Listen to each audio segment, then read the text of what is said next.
Cambridge International A2 Level Psychology. Anxiety disorder. Characteristics.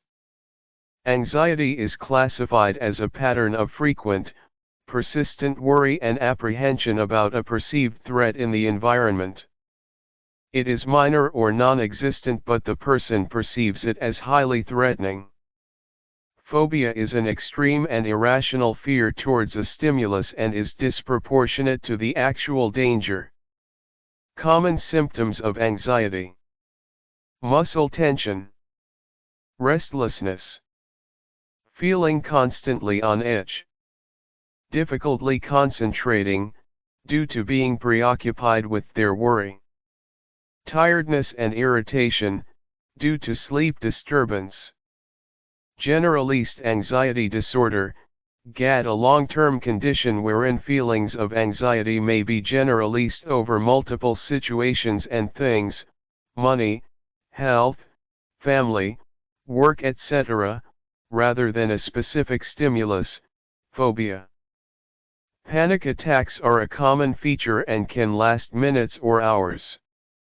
Its symptoms are fear of dying or losing control, sensation of shortness of breath or choking, nausea, feeling dizzy or lightheaded, sweating, accelerated heart rate.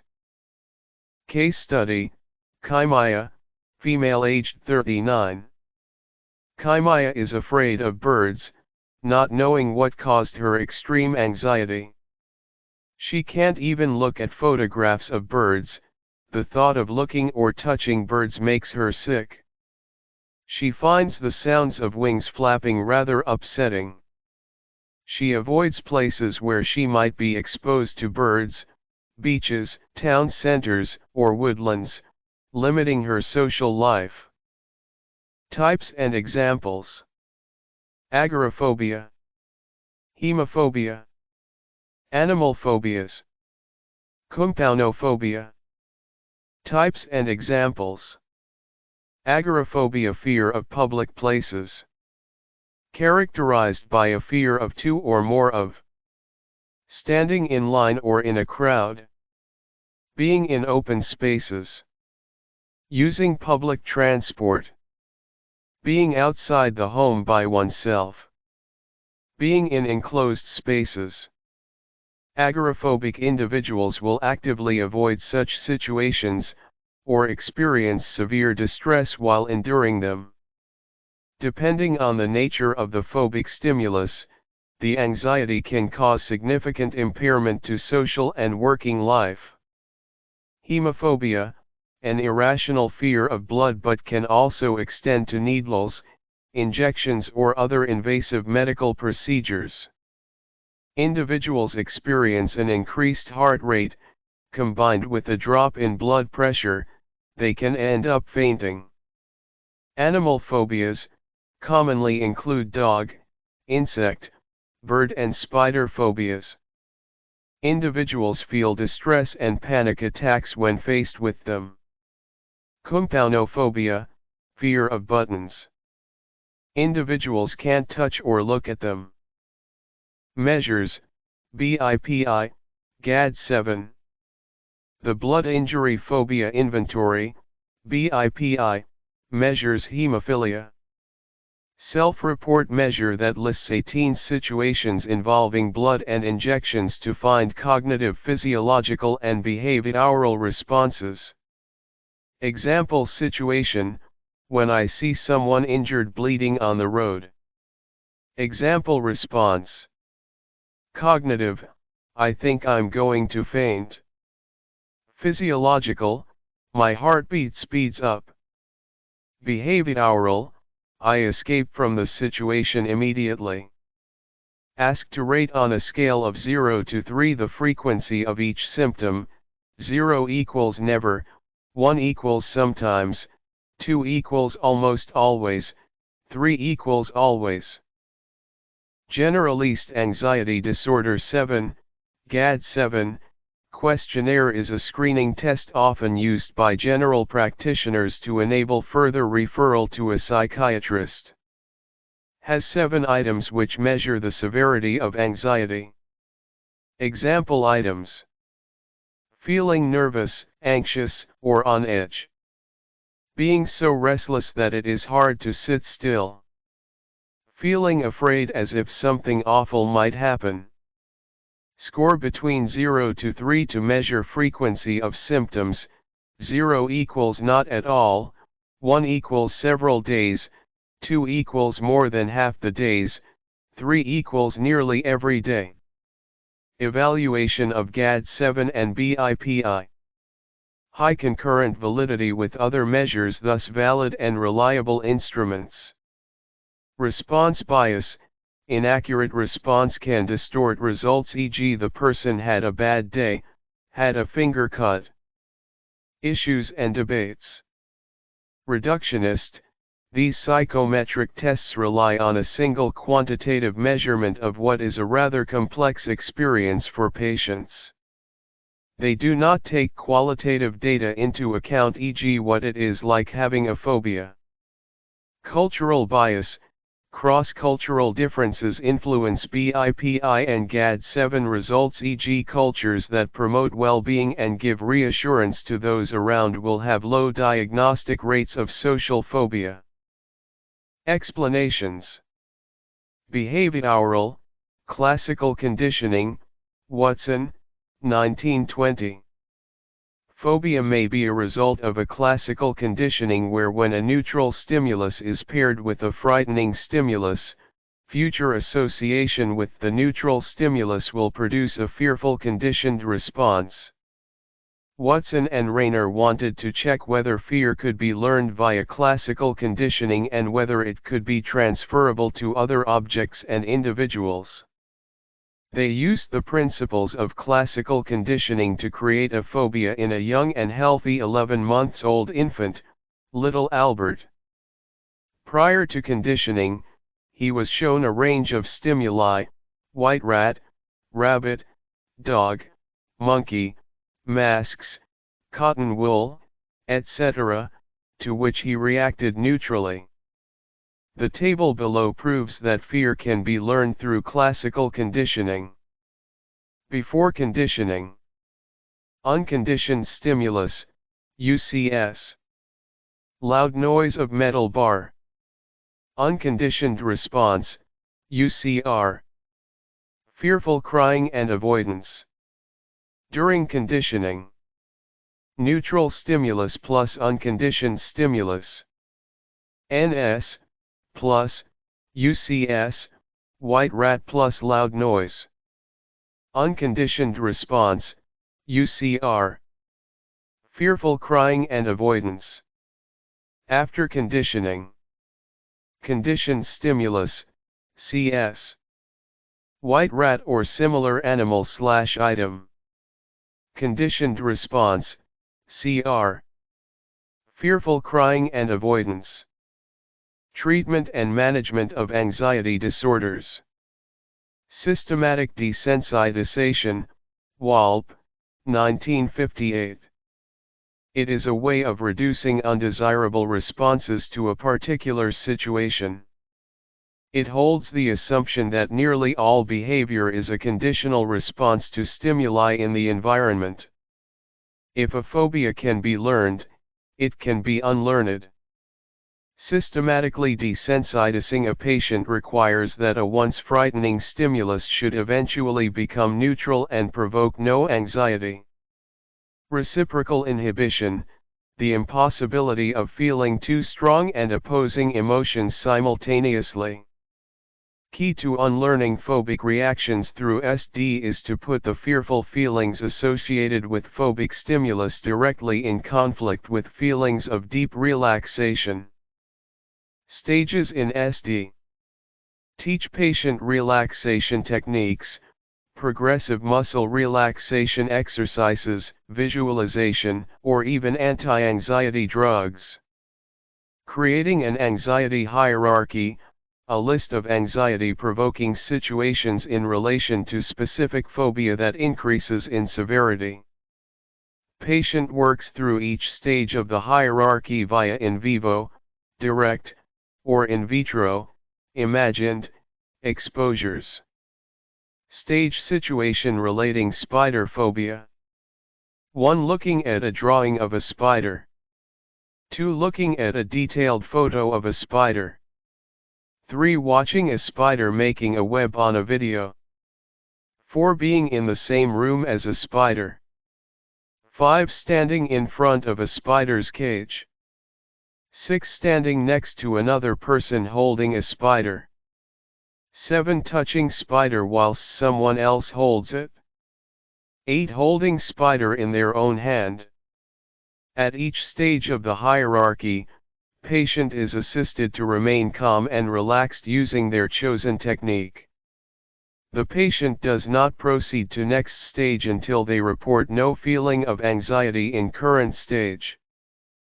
Principles of classical conditioning linked to SD. As both feelings of fear and calm are incompatible, fearful response to stimulus is unlearned and no more anxiety produced. Good evidence supports the effectiveness of SD in agoraphobia and fear of snakes.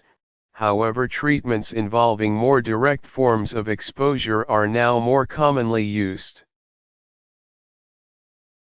Applied tension, Ost et al., 1989.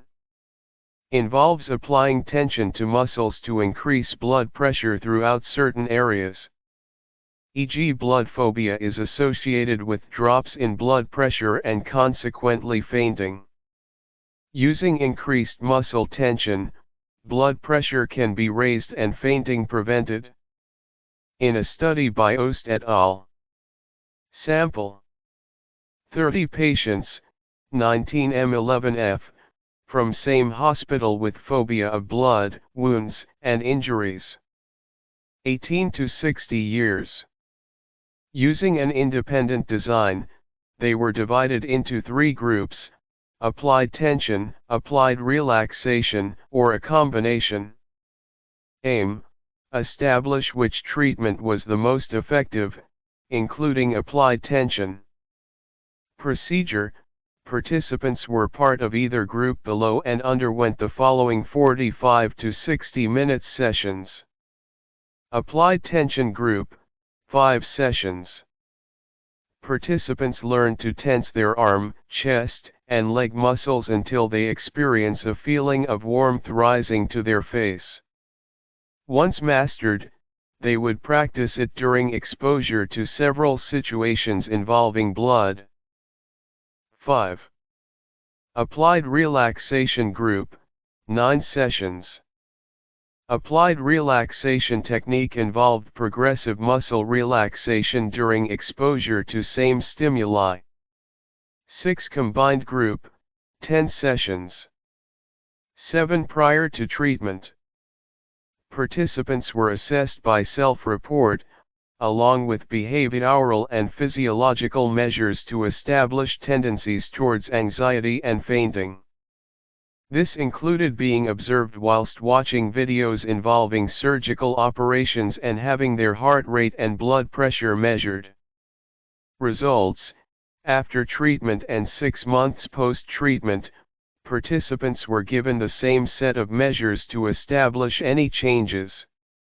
Across all groups, 73% of participants showed a noticeable improvement in behavioral and physiological responses to blood. Applied tension was as effective as other forms of treatment in half the time. It was therefore the most appropriate treatment for hemophobia. Cognitive behavioral therapy, Ost and Westling, 1995. CBT considers the need to change individuals' thoughts and beliefs about the source of their anxiety. In the study by Ost and Westling.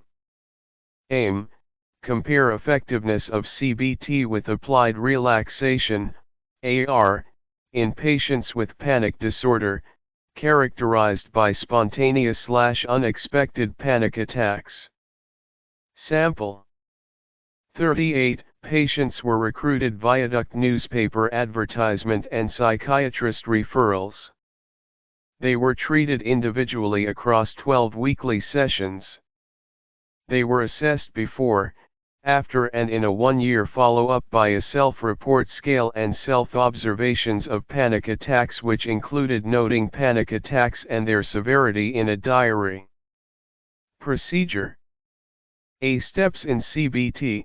1. Identifying the misinterpretation of bodily sensations, i.e., thinking that when heart beats fast, they are having a heart attack.